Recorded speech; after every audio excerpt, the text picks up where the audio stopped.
محترم ناظرین، السلام علیکم۔ پروگرام ادب ادیب کے ساتھ آپ کا میزبان عبدالرحمن مومن حاضر ہے۔ ناظرین، ہم پروگرام ادب ادیب میں آپ کی ملاقات ادب کے شعبے سے وابستہ شخصیات سے کرواتے ہیں۔ آپ ان کا ادب سنتے ہیں، ان کا کلام سنتے ہیں، ان کی شاعری سنتے ہیں اور ان سے ہم گفتگو کرتے ہیں ان کی زندگی سے متعلق، ان کے ادب سے متعلق، اور وہ سوال کرتے ہیں جن کے جواب آپ جاننا چاہتے ہیں۔ آج ہمارے ساتھ اسٹوڈیوز میں ایک ایسی شخصیت موجود ہیں جو ادب سے وابستہ ہیں، اور اگر ہم انہیں نوواردان ادب میں شمار کریں تو غلط نہ ہوگا، لیکن ان کا سفر بھی تقریباً ایک دہائی پر محیط ہے۔ بہت اچھے شاعر ہیں، نوجوان نسل کے نمائندہ شعراء میں ان کا شمار ہوتا ہے۔ ان کا ایک شعر سناتا ہوں، پھر ہم ان کی جانب بڑھیں گے۔ یہ کہتے ہیں: شرم کی بات ہے کہ مشرق میں ہو رہی ہے اذان مغرب کی۔ جی، میری مراد حجاز مہدی سے ہے، جو اب حجاز نقوی ہو گئے ہیں۔ ہم انہیں خوش آمدید کہتے ہیں۔ السلام علیکم۔ وعلیکم السلام، بہت شکریہ۔ کیسے مزاج ہیں آپ کے؟ ٹھیک ٹھاک، آپ سنائیے۔ الحمدللہ بالکل ٹھیک۔ سب سے پہلے جو ہم عام طور سے گفتگو کا آغاز کرتے ہیں تو سوال کرتے ہیں ادب کی طرف کیسے آئے یا شاعری کی طرف کیسے آئے؟ آپ سے بھی میں یہی جاننا چاہوں گا۔ بھائی، یہ سلسلہ تو ایسا ہے کہ اس کے ہر بار جب بھی یہ سوال مجھ سے کیا جاتا ہے الگ جواب بن پڑتا ہے، تو اب دیکھتے ہیں کہ فی البدیہہ کیا جواب ہے۔ ویسے اس کا ایک سیدھا سا جو جواب ہے وہ یہ ہے کہ گھر میں ہمارا ماحول اس طرح کا تھا، ابا پڑھنے لکھنے سے تعلق رکھتے ہیں تو اور ان کا علاقہ بھی وہی ہے، لہٰذا گھر میں ہمیشہ کتابیں دیکھیں، اور اگلے وقتوں میں یا اچھے وقتوں میں اگر کہوں تو ایسا ہوتا تھا کہ جو نوجوان ہوتے تھے یا جو ابھی ایسی عمر میں ہوتے ہیں جو کھیلنے کودنے کی عمر ہوتی ہے، اس میں بچے ایک ایسا دور ضرور آتا تھا جب کتابوں سے ان کی ایسی لگن ہو جاتی تھی کہ ان کا کھانا نیچے نہیں اترتا تھا۔ تو اب میرے خیال سے اب بچوں پر وہ دور نہیں آتا، لیکن جب ہم بچے تھے تب یہ ایسا دور تھا، اور ہم اپنے جو ہم بازی تھے، جو دوسرے دوست تھے، ان کو بھی دیکھتے تھے کہ ان پر بھی ایسا وقت آئے۔ یعنی صرف میرے لیے نہیں، میرے سارے دوستوں کے لیے ایسا ہی تھا کہ ایک زمانہ ایسا تھا جس میں وہ ہر وقت کتاب کو اپنے ساتھ رکھتے تھے، کہانیاں ہوں، چٹکلے ہوں، تو وہ پڑھنے کا ایک رجحان تھا۔ میرا وہ ذرا زمانہ طویل ہو گیا، باقی بچوں نے جو میرے ہم سن تھے انہوں نے آہستہ آہستہ کر کے ان کے شوق تبدیل ہو گئے، اور جدید ٹیکنالوجی نے بھی اسی وقت آگے آنا شروع کیا تھا، تو بہت ساری چیزیں ایسی آ گئیں جس میں بچے مشغول رہ سکتے تھے، لیکن ہمارا وہی رہا کہ ہم کتابوں میں لگے رہے، اور کئی برس اس طرح گزرے کہ کتابیں ہمیشہ ساتھ ہوتی ہیں، یعنی کھانے کی میز پر اور بستر پر اور وغیرہ وغیرہ۔ تو وہ پڑھتے پڑھتے اب اس کا دوسرا پہلو یہ ہے کہ خود کب ادب لکھنا شروع کیا، تو اس کے پہلے اس کا جو پہلا موٹیو تھا وہ یہ تھا کہ ایک لطیفہ لکھا جائے۔ تو میں بچپن میں ایک ہمارے دوست تھے، ان کے ساتھ ایک مقابلہ سا تھا کہ کون زیادہ لطیفے سناتا ہے۔ اچھا۔ تو وہ سارے لطیفے جمع کرتے کرتے ایک وقت ایسا آیا کہ مجھے لطیفے کم پڑ گئے، اور ظاہر ہے کہ چونکہ اس شام میں جب ہم ملتے تھے تو ایک مقابلہ ہوتا تھا، تو جب 6-7 مہینے تک ساری کتابیں کھنگال لی لطیفوں کی اور جس سے سننے تھے وہ سنا دیے، تو پھر لطیفے گھڑنے کی باری آ گئی۔ تو وہ پہلا وہ موقع تھا جب میں نے باقاعدہ لکھنا شروع کیا، اور میں لطیفے لکھتا تھا۔ تو اتنے لطیفے چونکہ یاد کیے ہوئے تھے اور اتنے سن لیے تھے اور سنا دیے تھے کہ ایک اچھا ذوق بن گیا تھا لطیفہ لکھنے میں۔ تو اگر یوں کہا جائے کہ لطیفے لکھتے لکھتے ہم شاعری کی طرف اور سنجیدہ ادب کی طرف آ گئے تو یہ غلط نہ ہوگا۔ تو پہلا شعر آپ نے کیا مزاح میں لکھا؟ چونکہ آپ نے حیرت انگیز بات بتائی کہ آپ لکھنے کا جو آپ نے آغاز کیا وہ لطیفہ لکھنے سے کیا۔ جی۔ تو وہ لطیفے پہلے تو یہ بتائیں کہاں شائع ہوئے، کہیں شائع بھی ہوئے یا صرف دوست کو سنائے؟ اور اس کے بعد جب آپ شاعری کی طرف آئے تو کیا مزاح سے شاعری کا آغاز کیا؟ نہیں، شاعری کا آغاز مزاح سے نہیں کیا۔ شاعری میرے لیے ہمیشہ ایک بہت گہرا ایکسپریشن کا ذریعہ رہی، یعنی کہ جب کوئی محسوس بہت گہرائی سے چیز ہوتی تھی تو اس کو پھر میں شیئر کرتا تھا۔ اب وہ سلسلہ جو لطیفوں کا تھا وہ یوں تھا کہ ایک نوٹ بک تھی، وہ بھی میں بہت چھوٹا تھا، جس میں لکھا کرتا تھا وہ لطیفے جو شام کو اب اس کمپٹیشن میں سنانے۔ اچھا، وہ صاحب جو میرے اس میں وہ تھے سننے والے تھے، یا وہ جو سامنے کمپٹیشن جن کے ساتھ تھا، وہ بھی اب بہت بڑے لکھار بن گئے، ان کا نام پھر صحیح مینشن کروں گا میں۔ لیکن یہ ہے کہ وہ بھی اب لکھ رہے ہیں, تو انہوں نے بھی لطیفے لکھتے لکھتے لکھنا سیکھا اور اب وہ سنجیدہ ادب کی طرف آ گئے. اور ہمارا بھی یہی ہوا, وہ کہیں چھپے نہیں. میں نے بہت بعد میں جب مجھے محسوس ہوا کہ وہ شاید لطیفے کوئی کام کی چیز ہوتے اور ان کو ری ایڈٹ کر کے چھاپا جا سکتا تھا, تو تب تک وہ مجھے نہیں ملے دوبارہ, تو وہ کہیں شائع نہیں ہوئے. شاید میں نے اسکول میں کہیں کسی میگزین میں کبھی چھپایا ہو تو اور بات ہے, ورنہ باقاعدگی سے شائع نہیں ہوئے. پہلا شعر میں نے کیسے کہا, یہ جو آپ نے ابھی شعر سنا ہے یہ بالکل پہلے شعروں میں سے, اور وہ شاعری کا جو چسکا تھا وہ میں ہمیشہ بتاتا ہوں کہ مجھے جوش سے لگا ہے, اور جوش کی بھی نثر سے.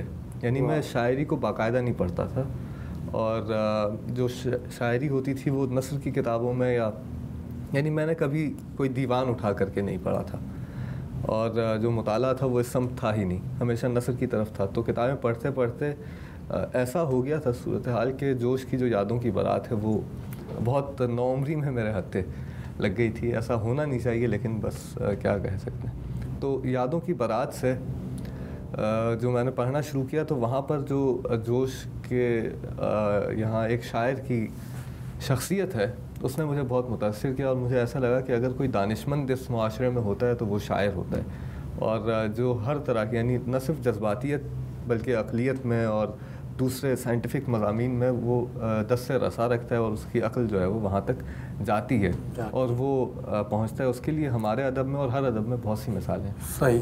تو جوش کو پڑھ کر کے میں نے پھر یہ پہلا شعر کہا تھا. یہ اس شعر میں خود آپ کو محسوس ہو رہا ہوگا کہ وہ جو تو پہلا شعر کیا تھا اب یہ تو میں بھول گیا ہوں, اور یہ کبھی بھی مجھے یاد نہیں آتا کہ کیا تھا, لیکن جو ڈائری میں پہلے اشعار لکھے ہیں ان میں سے یہ جو آپ نے ایک شعر سنا. اچھا, ایک سوال میرے ذہن میں آ رہا ہے آپ سے متعلق کہ ہم دیکھتے ہیں کہ جو ہمارے تشیع احباب ہیں ان کے گھر میں ماحول ہوتا ہے نوحے کا, مرثیے کا, نعت کا بھی وہاں پڑھی جا رہی ہوتی ہیں, مرثیے پڑھے جا رہے ہوتے ہیں, تو ان میں عام طور سے موضوعیت پیدا ہو جاتی ہے, ان کی طبیعت موزوں ہو جاتی ہے.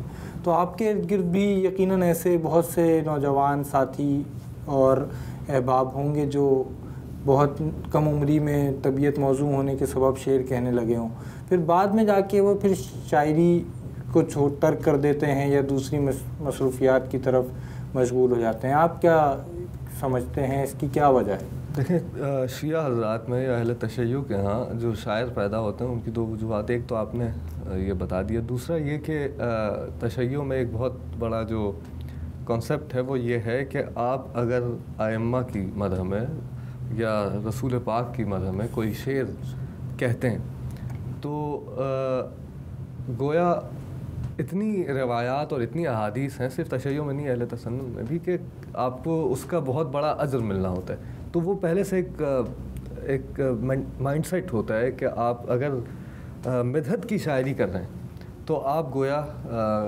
بہت روحانی سفر پہ چل پڑے ہیں. تو وہ ایک سمجھ لیں وہ بھی ایک موٹیو ہوتا ہے شیعوں کے یہاں شعر کہنے کے لیے. پھر آگے چل کے وہ چاہے پھر غزل کہیں, نظم کہیں, لیکن عموماً میں نے دیکھا ہے کہ اس طرح شروع ہوتا ہے. میرے ساتھ البتہ ایسا نہیں تھا, میں نے تو بتایا کہ جوش کو پڑھ کر کے میں شاعر بالکل بنا. لیکن جو دوسرے احباب ہیں ہمارے جو اب شاعر بھی ہیں اور شیعہ بھی ہیں, تو میں ان سے جب جانتا ہوں تو مجھے یہی معلوم ہوتا ہے کہ انہوں نے مدحت سے شروع کیا. بالکل. تو اور دوسری وجہ یہ ہوتی ہے کہ وہ موضوع تباہ ہو چکے ہوتے ہیں سن کے پڑھ کے. تو اگر کوئی شیعہ کوشش کرتا ہے کہ وہ شعر کہے تو وہ بہت کم وقت میں سیکھ لیتا ہے. تو کیا شعر کہنے کے لیے طبیعت کی موزونیت ہو یہ کافی ہے یا کوئی اور بات بھی ہو؟ دیکھیں, اس وقت تو جو صورتحال ہے وہ یہ ہے کہ دو طرح کے لوگ پائے جاتے ہیں. ایک وہ جن کو ابھی یہ احساس نہیں ہوا کہ شاعری ایک آرٹ ہے اور آرٹ ایک ریاضت کا کام ہے. صحیح. اور وہ بس ایکسپریشن کو شعر کہتے ہیں, شاعری کہتے ہیں. اور یہ غلط فہمی چونکہ انگریزی کے شاعری سے پیدا ہو رہی ہے اور ہم یہ سمجھتے ہیں کہ وہ غیر موضوع ہے جبکہ وہ مکمل طور پر موضوع ہے, بس اس کی گنجائشیں بہت زیادہ ہیں, یعنی جس کو ہم اجازتیں کہتے ہیں. تو انگریزی میں بھی شاعری غیر موضوع نہیں ہوتی. یہ غلط فہمی ایک 10 20 25 سالوں سے اتنی زیادہ راسخ ہو گئی ہے کہ کہے بغیر ہی سامنے والے کو پتہ ہوتا ہے کہ آپ شاعری کچھ بھی لکھتے ہیں وہ شعر ہو جائے گا. صحیح. تو اس طرح سے ان لوگوں کو اب یہ نہیں پتہ کہ اب فرض کریں آپ نے یہ طے کر لیا کہ آپ کچھ بھی لکھ دیں وہ شعر ہو جائے گا, کسی بھی فیلنگ کو ایکسپریس کر دیں, اس کا اظہار کر دیں تو وہ شعر ہو جائے گا, تو پھر آپ ریاضت کس چیز کی کریں گے؟ یعنی کوئی بھی فن اس وقت تک نہیں ہوتا جب تک اس میں ریاضت کا ایک بڑا حصہ, یعنی کہ 60 سے 70% تک فن میں ریاضت ہوتی ہے, اور باقی کے 35 یا 40% ایک تکنیکی معاملات جو ہوتے ہیں وہ ہوتے ہیں. تو آپ ان تکنیکی معاملات کو اور اس ریاضت کو کہاں لے کر جائیں گے؟ صحیح. تو شاعری اس وجہ سے اب یہ درک ہی ختم ہو گیا کہ شاعری فن ہے, جب کہ ہم اس کو شعبہ آرٹس میں لے رہے ہوتے ہیں اور بار بار اس کے بارے میں فن شاعری کر رہے ہوتے ہیں, لیکن ذہنوں سے یہ بات غائب ہو گئی ہے. یعنی یہ وہ لفظ ہے کہ شرمندہ مانی نہ ہوا. آج کل جو نئی نسل ہے ہماری سوشل میڈیا پر بھی, وہ چاہتے ہیں شعر کہنا, شاعر بننا, تو انہیں بتایا جاتا ہے کہ آپ علم عروض سیکھیں, اس کے کچھ تکنیکی معاملات سمجھیں تو آپ شعر کہہ سکتے ہیں. آپ کا کیا خیال ہے, کیا یہ علم سیکھ کر اور ان تکنیکی معاملات کو سمجھ کر شعر کہا جا سکتا ہے, یا شاعری اس سے آگے کی کوئی چیز ہے؟ میں پھر آپ سے یہی کہوں گا کہ جب آپ کسی آرٹ میں داخل ہوتے ہیں تو آپ اس کے بنیادی مسائل سیکھتے ہیں. وہ علم عروض ضروری نہیں ہے کہ آپ کو مکمل شاعر بنا دے, یا آپ کی شاید کچھ مدد بھی نہ کر پائے شاعری کے میدان میں, لیکن وہ بالکل ایسے ہی ہے جیسے پینٹنگ میں سیدھی لکیر لگانے کی مشق ہے. صحیح. یعنی وہ آپ بنیادی معاملات, رنگوں کو ملانا تو سیکھیں گے نا. یعنی اگر آپ کو پینٹنگ کرنی ہے, نقاشی کے فن میں آپ کو جانا ہے, تو اس کے بنیادی معاملات ہیں, لیکن وہ سیکھنے کے بعد کیا آپ پینٹر بن گئے ہیں, یہ ایک الگ سوال ہے. وہ تو ایک الگ مشق و مزاولت ہے, اور ایکسپریشن کا وہ ایکسپریشن کی مشق ہے. پہلے آپ اس کے ٹولز سیکھتے ہیں, اس کے بنیادی معاملات سیکھتے ہیں کہ رنگ ملایا کیسے جاتا ہے, برش کو پکڑا کیسے جاتا ہے, سیدھی لکیر کیسے بنائی جاتی ہے, ترچھی کیسی بنائی جاتی ہے, دائرہ کیسے بنایا جاتا ہے. یہ سب کرنے کے بعد آپ فرض کریں کہ آپ نے 4 سال جو ہے وہ ایک انسٹیٹیوٹ میں لگا کر کے پورا جو پینٹنگ کے معاملات تھے وہ سیکھ لیں. اس کے بعد اب آپ پینٹر ہے یا نہیں ہے, یہ ایک بالکل مختلف ہے, بالکل خلاقیت ہے یا نہیں ہے. تو دونوں کے لیے یہ پہلا معاملہ تو ضروری ہے, پہلے یہ سیکھ لیں, پھر آپ کو معلوم ہوگا کہ اب آپ سے کچھ اس میں ایکسپریس ہو پا رہا ہے یا نہیں ہو پا رہا, چاہے وہ پینٹنگ ہو یا شاعری ہو یا کوئی بھی اور فن ہو, موسیقی ہو. تو وہ ایکسپریشن کو سپورٹ کر رہا ہوتا ہے, لیکن خالص ایکسپریشن نہیں ہے, وہ مشق و مزاولت اس کے پیچھے ہے ایکسپریشن کی. تو اب اس کا ایک مسئلہ یہ ہے کہ ہماری جو نئی نسل ہے جو شاعری, اب وہ ایک تو وہ ہیں جو سیکھ لیتے ہیں, دوسرے وہ ہیں جو نہیں سیکھتے اور وہ اپنے ڈگر پہ چلتے رہتے ہیں کہ ہم کچھ بھی لکھیں گے وہ شعر ہو جائے گا. جو سیکھ لیتے ہیں وہ ایک الگ گھڑے میں گر جاتے ہیں, وہ سمجھتے ہیں کہ یہ سیکھ کر کے ہم نے شاعری سیکھ لی ہے. صحیح. تو اب اس کے بعد وہ اچھا ان کا مطالعہ کیا ہوتا ہے کہ شعر کے نام پر جو شاعری فیس بک پر ہوتی ہے وہ پڑھتے ہیں, اور نثر تو فیس بک پر ہوتی ہی نہیں ہے, بہت کم. یعنی شاعری آپ کو پھر بھی جو ڈیفینیشن میں آتی ہے چیز شاعری کی وہ پھر بھی فیس بک پر مل جائے گی, لیکن نثر تو آپ کو ملے گی ہی نہیں. بالکل درست. یعنی جو لوگ نثر کے نام پہ فیس بک پہ لکھ رہے ہیں وہ تو نثر کی ڈیفینیشن میں انٹر نہیں ہے. تو ان کا ٹوٹل جو مطالعہ ہے وہ ہے, انہوں نے کبھی نثر کا مطالعہ نہیں کیا, انہوں نے کبھی شعر کا مطالعہ نہیں کیا, ان کو پتہ ہی نہیں ہے کہ ابھی ان کو بائی پاس کس چیز کو کرنا ہے. یعنی انہیں کیا پتا کہ وہ کس صدی میں جی رہے ہیں ادب کی. صحیح. جب وہ پڑھ ہی نہیں رہے, یعنی ماضی کا جتنا بھی کلاسیک ہے انہوں نے نہیں پڑھا, جو درمیان میں 50 سال پہلے ہوا تھا, پھر 30 سال پہلے, 20 سال پہلے, 10 سال پہلے, وہ ڈائریکٹ آ کے کنٹمپرری کو ہی دیکھ رہے ہیں, اور وہ ان کا مزے کی بات ہے کہ ان کا اپنا حلقہ احباب ہے. بالکل. جو شعر کہہ رہا ہے جو انہی کی طرح کے لوگ ہیں, تو ان کی ساری انسپریشن وہی ہے, ان کی ساری کوشش انہی کے جیسا بننے کی ہے, اور ان کے جو آئیڈیلز ہیں وہ وہی ہیں. یعنی نام سے وہ شاید کہیں کہ غالب میرا جو ہے وہ آئیڈیل شاعر ہے, لیکن انہوں نے غالب کو کتنا پڑھا ہے یا کتنا سمجھا ہے یہ ایک بہت الگ موضوع ہے. تو اقبال غالب صرف زبانوں تک کی حد تک ہے نوجوانوں کی, انہوں نے شاید سنجیدگی سے 10 صفحے بھی غالب یا اقبال کے نہ پڑھے ہوں, یا 10 غزلیں بھی ان کو سمجھ نہ آئی ہوں, یا انہوں نے کبھی کوشش ہی نہیں کی. نثر تو بالکل بھی نہیں پڑھتے. خیر یہ ایک الگ ہی مسئلہ ہے کہ شاعر سمجھتے ہیں کہ ہم اگر ان کو سمجھ میں آ جائے کہ شاعری کا مطالعہ ضروری ہے, تو یہ نہیں سمجھ میں آتا کہ نثر کا بھی ضروری ہے. تو ایک بڑے نوجوان جو ہے اس وقت میں کشمکش کا شکار ہیں کہ وہ کریں تو کیا کریں. ان کا جو سارا کچھ ہے وہ فیس بک اگر بند کر دیں کچھ دنوں کے لیے, اور وہ جناب عالی کتابوں کی طرف رجوع ہو جائیں, تو ان کا سفر بہت آگے تک جا سکتا ہے. اگر انہوں نے یہ آرٹ سیکھ لیا, یعنی موزوں کرنے کا مصرع, تو اس کے بعد ایک زیادہ بڑا سفر ہے جو اب مطالعے سے اور ایکسپریشن کی مشق سے, یعنی آپ دیکھیں تو صحیح اساتذہ نے کس خیال کو کس طرح سے اظہار کیا, اس کا ایکسپریس کتنا خوبصورتی سے کن الفاظ میں, تب آپ جا کے اس کی مشق کر سکیں گے کہ اب آپ کو اپنے خیالات کو کس طرح ایکسپریس کرنا ہے, کس چیز کی قربانی دینی ہے, کس چیز کی نہیں دینی. تو یہ سارے معاملات نوجوان کے ساتھ اس وقت ہیں جو فیس بک پر شعر کہنا چاہتے ہیں. تو آپ کہہ رہے ہیں کہ فیس بک بند کر کے صرف بک کھول لیں, یعنی کتاب کھول لیں, یہ بہت ضروری ہے. بہت اچھی آپ سے گفتگو چل رہی ہے. ناظرین کرام, حجاز مہدی ہمارے ساتھ ہیں. گفتگو کا سلسلہ ہمیں مزید آگے بڑھانا ہے, لیکن ایک وقفہ آڑے آ رہا ہے. وقفے سے واپس آئیں گے اور گفتگو کا سلسلہ آگے بڑھائیں گے. آپ ہمارے ساتھ رہیے.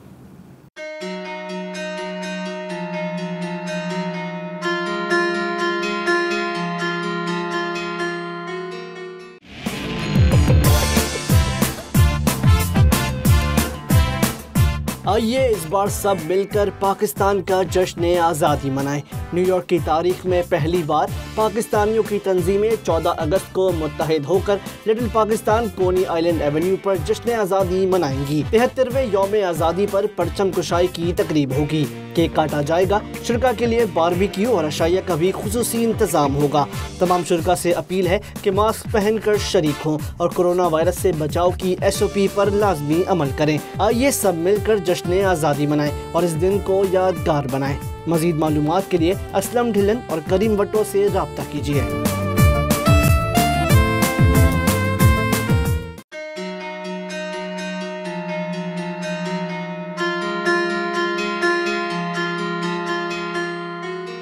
محترم ناظرین, وقفے کے بعد خوش آمدید. پروگرام ادب ادیب میں آج ہمارے ساتھ موجود ہیں حجاز نقوی. جیسا کہ میں نے پہلے کہا تھا کہ یہ حجاز مہدی تھے اور اب یہ حجاز نقوی ہو گئے, تو میں ان سے معلوم کر لیتا ہوں اس کی کیا وجہ ہے. میں نے جب لکھنے کا سفر شروع کیا تو ہمیشہ یہ ایک بات میرے ذہن میں تھی کہ شاعر وہ آدمی ہوتا ہے جس کے ساتھ تخلص کا دم چل رہا ہوتا ہے. صحیح. تو تخلص تو رکھ لیا تھا, اب اس کو نام میں فٹ کہاں کرنا ہے, یہ بڑا ایک مشکل سوال تھا میرے لیے. تو میں نے ایک زمانے میں سید حجاز مہدی نقوی, یہ پورا میرا نام ہوتا تھا. اس کو پھر میں سنبھال نہیں سکا, یعنی اتنا طویل نام تھا کہ اس جدید زمانے میں اس طویل نام کی گنجائش نہیں بن رہی تھی. تو اس کو حجاز مہدی کر دیا اور اس میں سے سید بھی نکل گیا, نقوی بھی نکل گیا, تو وہ سید حجاز مہدی بن گیا. پھر اس کے بعد قلمی نام کے طور پہ میں ایک زمانے تک, ایک بہت طویل زمانے تک حجاز مہدی لکھتا رہا, اور جہاں بھی شعر لکھتا تھا حجاز مہدی, نثر لکھتا تھا حجاز مہدی, اور اپنی شناخت جو ادبی دنیا تھی اس میں حجاز مہدی کے نام سے بنتی جا رہی تھی. پھر ایک مقام ایسا آیا جب مجھے یہ محسوس ہوا کہ جو سیدھی اس میں سنجیدہ بات یہ ہے کہ حجاز نقوی جو زیادہ مترنم ہے حجاز مہدی کی نسبت, یعنی وہ کانوں کو زیادہ بھلا محسوس ہوتا ہے. اور اس میں ایک بات یہ ہے کہ جو ہمارا فخر فروشی ہے وہ بھی ہو جاتی ہے کہ ہم سادات ہیں. تو اس وجہ سے اس میں چونکہ سید بھی نہیں لگا رہے تھے کہ حجاز مہدی سے یہ بھی نہیں پتہ چل رہا, تو ایک سمجھ لیں کہ وہ بھی ہم نے نقوی ڈال دیا تاکہ ریپرزنٹیشن رہے. اور حجاز نقوی بہت آسانی سے زبانوں پر آ بھی گیا. پہلے حجاز مہدی کے لیے لوگوں نے کافی دقت کی, ان کو سمجھ نہیں آیا کہ نام یہ ہے کیا اور کیا ترتیب ہے اس کی, لیکن اب وہ دقت ختم ہو گئی. تو اب بھی تقریباً 4-5 سال ہو چکے ہیں جب میں حجاز نقوی کے نام سے, جو قلمی نام ہے میرا وہ حجاز نقوی ہے. نقوی, صحیح. ابھی آپ نے گفتگو کے آغاز میں ذکر کیا تھا کہ نوجوانی میں یا بالکل کم عمری میں طالب علم کا آپ کے ارد گرد جو احباب تھے ان کا تعلق کتاب سے جڑ جاتا تھا, اور وہ رشتہ آپ کا کافی دیر تک برقرار رہا اور آج بھی برقرار ہے. لیکن جو اب نئی نسل ہے, آپ کہہ رہے ہیں آپ کے بعد آنے والے جو بچے ہیں وہ کتاب سے اس طرح تعلق نہیں جوڑ پاتے, اس کی کیا وجہ ہے؟ اس کی وجہ جیسا کہ عرض کیا, بہت بڑی وجہ اس کی یہ ہے کہ آپ کے پاس کرنے کو بہت کچھ ہے.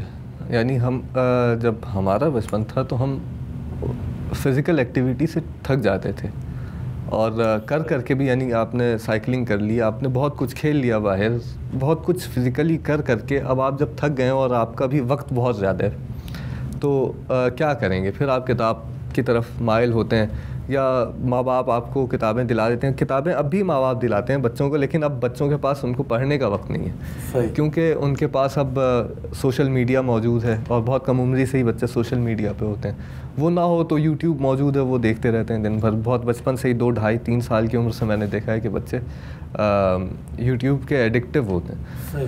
تو اس معاملے میں کتاب بہت پیچھے کہیں رہ جاتی ہے, اور اتنا وقت, اور ظاہر ہے کہ وہ ویژولی اتنی اٹریکٹیو نہیں ہوتی جتنی کہ اسکرین ہوتی ہے. بالکل. اور پھر بچے ماں باپ کو کتاب پڑھتے ہوئے دیکھتے نہیں ہیں. تو مجھے امید ہے کہ اگر 10 سال مزید گزرے اور ہمارے پاس کچھ نتائج ہیں تو ہم دیکھیں گے کہ وہ نتائج ان ماں باپ کے بچے پھر بھی کتاب پڑھ لیتے ہیں جو ان کو کتاب پڑھتے ہوئے نظر آ رہے تھے. اور چونکہ ماں باپ ان کو اسکرین کے آگے نظر آتے ہیں تو ظاہر ہے کہ بچے بھی ان کو کبھی کتاب پڑھتے ہوئے نہیں دیکھتے.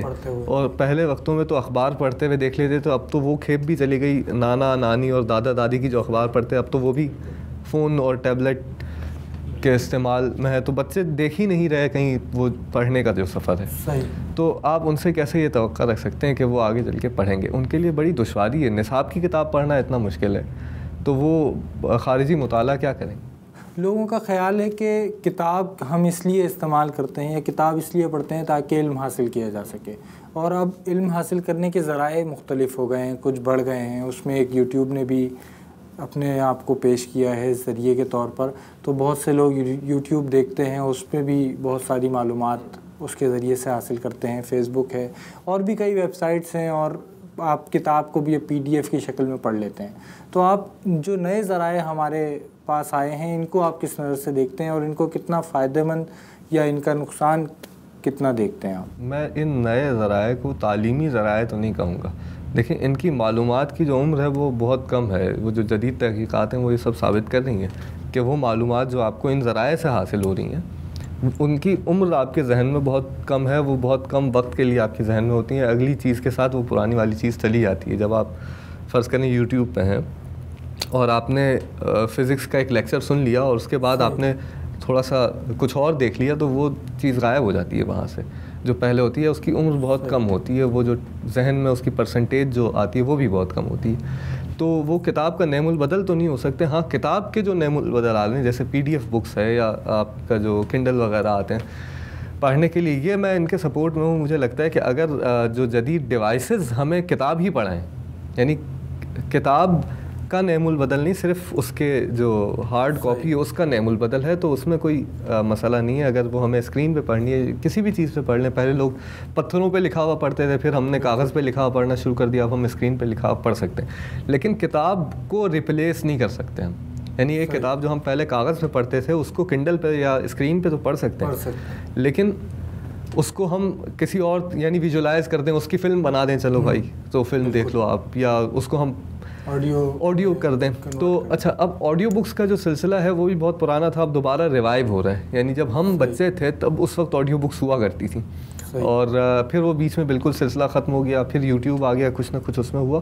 لیکن اب باقاعدہ آڈیو بکس دوبارہ آ رہی ہیں. مجھے یاد ہے میرے پاس ایک کیسٹ ہوا کرتی تھی, اس میں سنباد جہازی کا پورا کتاب تھی وہ, تو اس میں چیپٹر بائی چیپٹر. تو پہلے یہ کام ہوا ہے, جو یہ ہمارا فرر ہال ہے یہ پہلے آڈیو بکس کی لائبریری ہوا کرتی تھی. تو گویا کہ انگریز بھی اس طرف واپس آئے ہیں اور ہم بھی اس طرف واپس ہمیں آ جانا چاہیے, آ رہے ہیں ایسا ایسا, اور صحیح طرح سے آ جانا چاہیے. کیونکہ اگر اگلا زمانہ کتابوں کی پریزرویشن کا ہم دیکھیں تو وہ آڈیو بک کی صورت میں ہو سکتا ہے کہ یہ آن اسکرین کتابیں بھی بہت جلدی ان کا زمانہ ختم ہو جائے شروع ہونے سے پہلے ہی, اور آڈیو بک اس کو ریپلیس کر دے. تو اگر ہمیں بھی اپنے میٹر کو پریزرو کرنا ہے تو آڈیو بک کی طرف جانا ہوگا. لیکن پھر بھی جو کتاب ہے وہ کتاب ہمیشہ اپنی جگہ پر رہے گی. یعنی کہ کتاب کا میٹر ہونا چاہیے, وہ یعنی پڑھنا ضروری ہے. سننا تو آپ سن کے بھی علم حاصل کرتے ہیں, لیکن پڑھنا ایک بہت اہم ذریعہ ہے. بہت اہم ذریعہ, بالکل. اور یہ ابھی کا نہیں ہے, چونکہ ہمارے پاس صدیوں کے یعنی پورے زمانے تبدیل ہو گئے, اس کے باوجود وہ وہاں پر اس کی اہمیت برقرار ہے. اور سینکڑوں کتابیں, لاکھوں کتابیں چھپتی ہیں ہر ماہ پوری دنیا میں, اور ابھی تک چھپے جا رہی ہیں. اس کا مطلب یہ ہے کہ جو 6000 سال سے تہذیب لکھنے کی اور اس لکھے ہوئے کو پڑھنے کی چل رہی ہے, تو یہ ابھی اور بھی چل سکتی ہے. مطلب اتنی جلدی مفقود نہیں ہو جائے گی. تو ہمیں نا امید اس طرح سے نہیں ہونا چاہیے. اچھا, ایک زمانہ تھا یا جب ہم چھوٹے تھے تو بچوں کے رسائل ہم پڑھتے تھے, بچوں کے رسائل گھروں میں آیا کرتے تھے. آج بھی بچوں کے رسائل شائع ہو رہے ہیں, تو بچے وہ رسائل نہیں پڑھتے. اور ہم دیکھتے ہیں کہ آپ کی نسل جو ہے یا آپ سے پہلے کے لکھنے والے ہیں وہ بچوں کے لیے نہیں لکھتے. آپ اس کو کس نظر سے دیکھتے ہیں, اور کیا سمجھتے ہیں کہ بچوں کے لیے لکھنا کتنا ہے؟ بچوں کے لیے لکھنا انتہائی اہم ہے. اور بچوں کے جو رسائل شائع ہوتے تھے, میرے خیال سے ادب وہیں سے پروان چڑھنا شروع ہوتا تھا. اور ہم نے جو لٹریچر بچوں کے رسائل میں پڑھا ہے وہ آج بھی ڈھونڈے سے کبھی کبھی نہیں ملتا. اور اتنے اچھے لکھنے والے اس زمانے میں تھے. بالکل میری تو یہ نااہلی ہے کہ میں نہیں لکھتا. خیر, میں تو ابھی کوئی سا بھی ادب بہت کم ہی لکھتا ہوں, لیکن جب بھی فرصت تھی اور اب جب بھی آئے گی تو میں یقیناً سوچوں گا کہ بچوں کے لیے کچھ لکھوں، لیکن واقعی ایک یہ بہت ذمہ داری کا کام ہے اور بہت مشکل کام ہے، شاید اس لیے بھی میں نے کبھی نہیں کیا، کیونکہ بچوں کے لیے لکھنے کے معاملے میں ایک تو صرف ادب نہیں ہوتا، لٹریچر کی جو ایک ڈیفینیشن ہے اس میں بہت ساری چیزیں اور شامل ہو جاتی ہیں، صرف آسان لکھنے کا مسئلہ نہیں ہوتا، اس میں بچوں کے معیار کا لکھنے کا اور اچھے معیار پہ لکھنے کا سوال ہوتا ہے، اور میرا خیال ہے کہ بچوں کے ادب میں پھر میں وہی بات کہوں گا، لطیفوں کی بہت اہمیت ہے، تو ہمارے پاس باقاعدہ ایسے لوگ ہونے چاہیے، کیونکہ یہ بھی ادب کا ایک حصہ ہے لطیفہ، اور یہ بھی کوئی آسان ادب نہیں ہے، مطلب اس تخلیق بھی ایک مشکل مرحلہ ہے اور ایک باقاعدہ ریاضت ہے لطیفے لکھنے کی، تو لکھنے والے پیدا ہونے چاہیے ہر زمانے میں، جو اب ہم کب تک گھسے پٹے لطیفے استعمال کرتے رہیں گے، یعنی جب بھی لطیفے کی بات آتی ہے تو کسی کے پاس وہ 20 سال پرانی کتاب ہوتی ہے، اس میں سے وہ کھول کے 50 سال پرانے لطیفے سناتے ہیں، تو ایسا نہیں ہونا چاہیے، ہر زمانے میں لطائف ہونے چاہیے، اور ان سے حس مزاح بھی بہتر ہوتی ہے، اور کئی دماغی طور پر بھی انسان مضبوط ہوتا ہے جب وہ لطیفے پڑھتا ہے بچپن میں، تو لطیفے لکھنے والے باقاعدہ آنے چاہیے جو بچوں کے لیے لطیفے لکھیں، شاید میں آگے چل کے بہت اہم بیڑا اٹھا موضوع کی طرف نشاندہی کی، یعنی لطیفے ہم دیکھتے ہیں کہ وہی پرانے لطیفے ہم پڑھ رہے ہوتے ہیں یا کتابوں سے نکال کے، رسائل میں بھی وہی لطیفے ریپیٹ ہو رہے ہوتے ہیں، تو نئے لطیفے لکھنے والے ضرور پیدا ہونے چاہیے اور نئے لطیفے ضرور لکھنے چاہیے۔ ناظرین کرام، ہمارے ساتھ حجاز نقوی موجود ہیں، گفتگو ہم ان سے کر رہے ہیں، لیکن ابھی تک ہم نے ان سے ان کی شاعری نہیں سنی، وقفے سے واپس آئیں گے تو ان کی شاعری سنیں گے اور پھر گفتگو کا سلسلہ بھی آگے بڑھائیں گے، آپ ہمارے ساتھ رہیے۔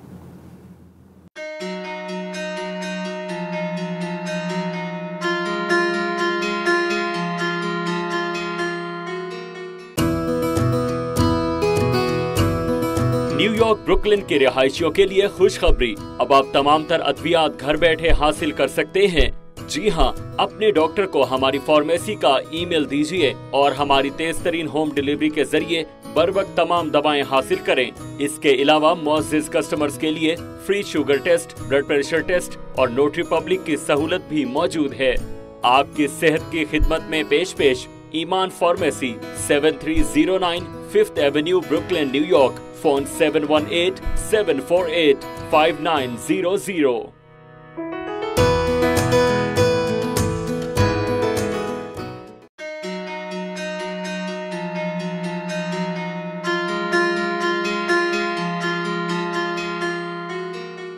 دیار یار سے آتی ہوئی ہواؤں کی خیر ہو، تیری خیر میرے یار، تیرے گاؤں کی خیر۔ یہ حجاز نقوی کا شعر آپ کو میں نے سنایا ہے، اور وقفے پہ جانے سے پہلے میں نے آپ کو بتایا تھا کہ ہم حجاز نقوی کی اب شاعری سنیں گے، تو جناب علی کچھ اشعار ہمارے ناظرین کو سنائیں۔ میں سنا دیتا ہوں کہ کچھ سفر آگے بڑھا، کچھ ہم سفر آگے بڑھے۔ واہ۔ کچھ سفر آگے بڑھا، کچھ ہم سفر آگے بڑھے، ہم پریشاں تھے کہ کیا ہوگا اگر آگے بڑھے۔ واہ واہ واہ، کیا کہ کچھ سفر آگے بڑھا، کچھ ہم سفر آگے بڑھے، ہم پریشاں تھے کہ کیا ہوگا اگر آگے بڑھے، اور مشکلیں چارہ گروں کے گھر تک آ پہنچی ہیں اب۔ واہ۔ مشکلیں چارہ گروں کے گھر تک آ پہنچی ہیں اب، ہے اگر کوئی کسی کا چارہ گر آگے بڑھے، آگے بڑھے۔ کیا کہنا، مشکلیں چارہ گروں کے گھر تک آ پہنچی ہیں اب، ہے اگر کوئی کسی کا چارہ گر آگے بڑھے، کیا کہ آگے بڑھے۔ اور راستے یوں تو سبھی منزل کو جاتے ہیں مگر راستے یوں تو سبھی منزل کو جاتے ہیں مگر اجنبی کو چاہیے وہ دیکھ کر آگے بڑھے۔ کیا کہنے، راستے یوں تو سبھی منزل کو جاتے ہیں مگر اجنبی کو چاہیے وہ دیکھ کر آگے بڑھے۔ کچھ سفر آگے بڑھا، کچھ ہم سفر آگے بڑھے۔ واہ واہ، کیا کہنے۔ آپ نے لطیفے لکھنے سے آغاز کیا لکھنے کا، اس کے بعد آپ غزل کی طرف آ گئے۔ غزل کے بعد کیا آپ نے نظم بھی لکھی اور میں نے غزل لکھنے کے بعد، ابھی میری غزل کچی ہی تھی، یعنی کہ آپ سمجھ لیں کہ ابھی میں اتنا پختہ نہیں تھا شاعری میں، اسی وقت غزل کو خیر بات کہہ کے نظمیں لکھنا شروع کر دی تھی۔ صحیح۔ اور مجھے ایسا محسوس ہوا تھا کہ میں نے غزلوں سے اچھی لکھی ہیں نظمیں، تو اب لیکن ان کا جو انجام ہوا وہ نظموں کا یوں ہوا کہ اس میں نے اپنے آپ کو بہت دہرا دیا، کیونکہ میرے پاس مجھے یہ محسوس ہوا کہ نظموں میں جب میرے پاس قافیہ ردیف کی اتنی زیادہ پابندی نہیں ہے تو میں نئے مضامین کی طرف نہیں جا پا رہا، اور جو مضمون ہے وہ اتنا عادی ہو چکا ہے 2 سطروں میں بیان کرنے کے کہ ہم جو ہے وہ بالکل بھی اس کو کھینچ تان کے کہاں لے جائیں گے. تو اچھا کبھی یہ بھی ممکن ہے کہ اتنا بڑا موضوع ہی اس چھوٹے سے دماغ میں نہ آیا ہو کہ جس کے لیے نظم کی ضرورت پڑے. کبھی کچھ نظمیں ایسی مجھے واقعی لگتی ہیں کہ جو میں نے اچھی نظمیں کہی ہوں گی، لیکن وہ پھر ظاہر ہے کہ اتنا بڑا موضوع ذہن میں آ جائے اور اتنا بڑا مضمون ہو کہ جو مجھے یہ وادار کرے کہ میں نظم لکھوں. اور اس تیز زمانے میں غزل لکھنا شاعر کے لیے بہت آسان ہے جتنا سامع کے لیے اس کو سمجھنا مشکل ہوتا جا رہا ہے. یعنی سامع ہمارا نظم کے زیادہ قرین ہوتا جا رہا ہے، اور شاعر کے لیے اس تیز زمانے میں نظم کہنا اتنا مشکل ہوتا جا رہا ہے.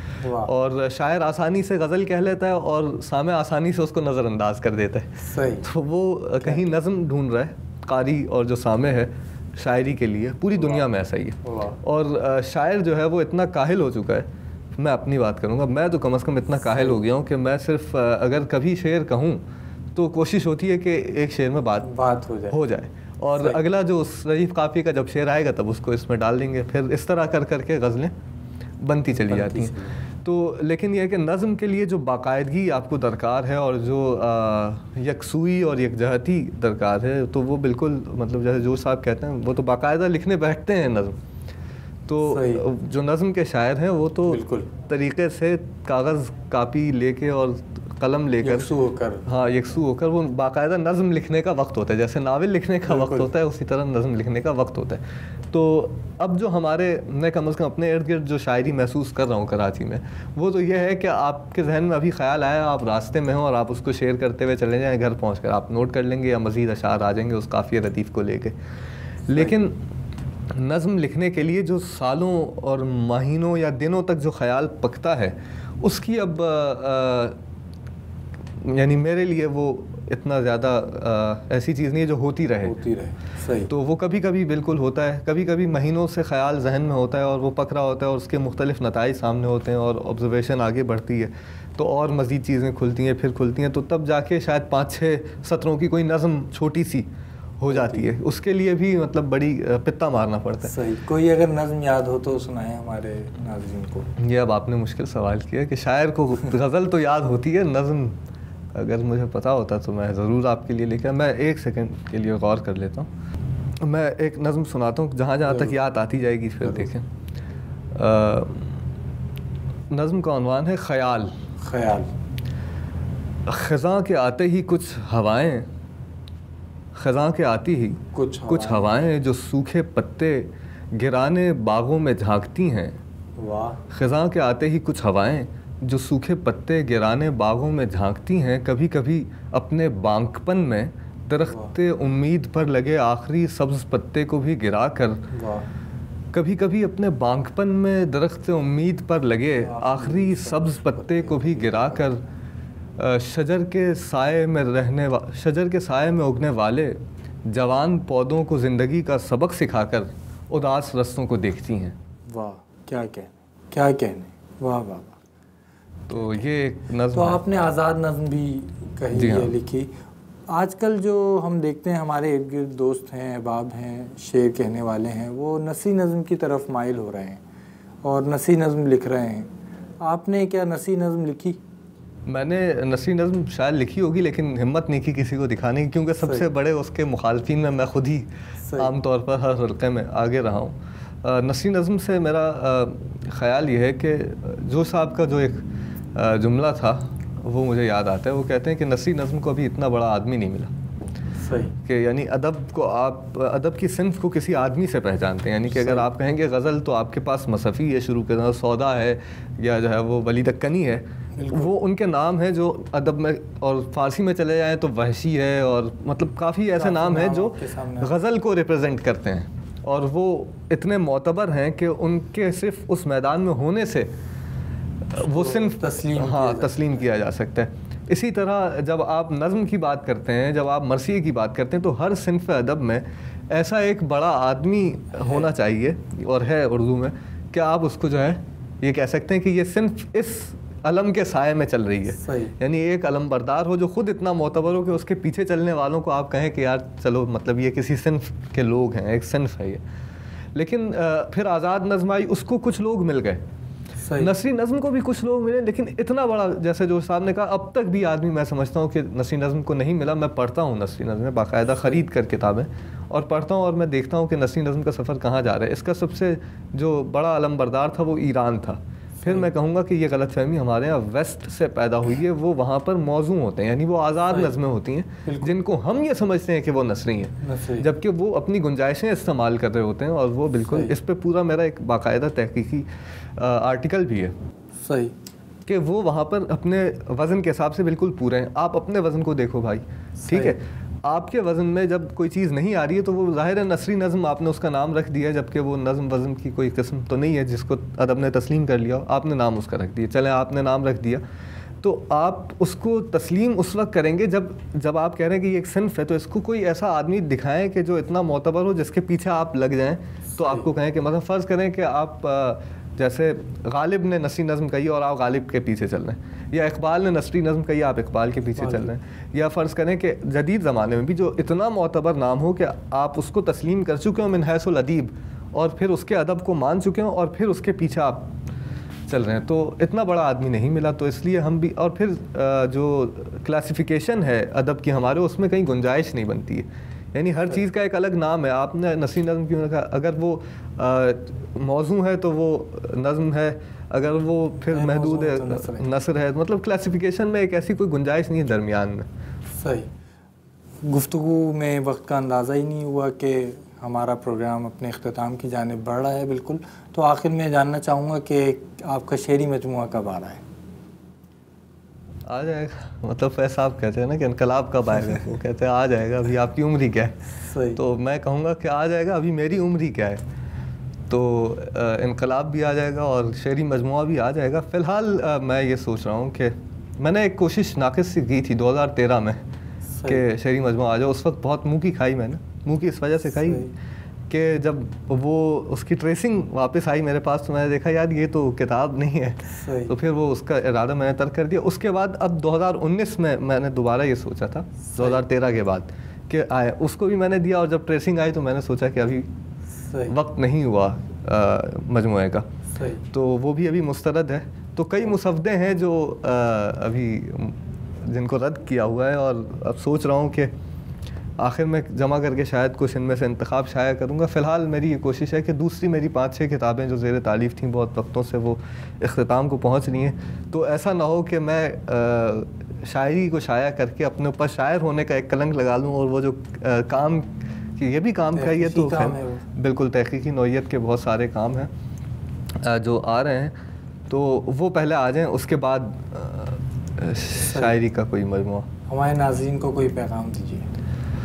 ناظرین کے لیے یہی پیغام ہے کہ بھائی مطالعہ کریں, اور انسان جو چیزیں کوشش کرتا ہے کہ اپنے معاشرے کو وہ سکھائے, یعنی کہ جو جس پر کوڑتا ہے ایک انٹلیکچوئل یا جو حساس آدمی ہوتا ہے جو کوڑتا ہے اور وہ سوچتا ہے کہ یہ چیزیں تو بہت پہلے ٹھیک کر لینی چاہیے تھیں, ان سب کا علاج ادب میں ہے. یعنی کہ وہ لوگ, وہ قومیں جو ادب پڑھتی ہیں, وہ ساری چیزیں آپ ان کو بعد میں سکھانے کی ضرورت نہیں پڑتی, ادب ان کو سکھاتا رہتا ہے. کیونکہ بہترین دماغ ہیں جو ادب کی تخلیق کرتے ہیں, بہترین لوگ ہیں جو شعر کہتے ہیں, بہترین لوگ ہیں جو نثر لکھتے ہیں. تو جب آپ ادب پڑھ رہے ہوتے ہیں تو آپ کو الگ سے کچھ انجیکٹ کرنے کی قوم میں ضرورت نہیں ہوتی. تو وہ جو بہترین نچوڑ ہوتا ہے وہ آپ کے پاس آ رہا ہوتا ہے. اپنے بچوں کو ادب پڑھائیں, آپ ادب پڑھیں, تو وہ تمام مسائل جن کا آپ سوچ رہے ہیں کہ آج کل میں ان کو حل کرنا چاہیے, اس کے لیے پلاننگ کر رہے ہیں, وہ تمام مسائل خود بخود حل ہو جائیں گے, اور ان کے لیے آپ کو کوئی ایکسٹرا ایفرٹ کرنے کی ضرورت نہیں ہے. صرف ادب پڑھ لینا اور ادب سے جڑ جانا ہی بہت ہوتا ہے, کیونکہ اس میں امن کا پیغام اس میں ہے, اور لڑائی نہ کرنے کا پیغام اس میں ہے, دوسروں کے مدعا کو سمجھنے کا پیغام اس میں ہے, اپنے مدعا کو اظہار کرنے کا پیغام اس میں. یعنی آپ کے جو جتنے بھی اختلافات ہیں وہ وہیں پر آ کے ختم ہو جائیں گے, یعنی تو وہ جڑ نہیں پکڑیں گی چیزیں. تو جب کچھ قومیں جو ادب سے وابستہ ہوتی ہیں وہ انتہائی مہذب ہوتی ہیں, اور جو قومیں تہذیب یافتہ ہوتی ہیں ان کو مزید آپ کیا سکھائیں گے. صحیح. بہت شکریہ کہ آپ ہماری گزارش پر تشریف لائے اور اتنی اچھی گفتگو کی آپ نے. ناظرین کرام, مطالعہ کریں, ادب کا مطالعہ کریں, کیونکہ ادب جینے کا قرینہ سکھاتا ہے. یہ کہنا ہے ہمارے دوست حجاز نقوی کا۔ آج آپ نے حجاز نقوی کی کچھ شاعری بھی سنی اور ان کی گفتگو بھی سنی، اور یقیناً آپ نے ان کی گفتگو سے کئی پیغامات اخذ کیے ہوں گے۔ آئندہ بھی ہم آپ کو ایسی ہی ادبی شخصیات سے ملواتے رہیں گے۔ آج اس امید اور دعا کے ساتھ کہ ادب اور ادیب ترقی کرتے رہیں، آپ کا میزبان عبد الرحمن مومن اجازت چاہتا ہے۔ اللہ حافظ۔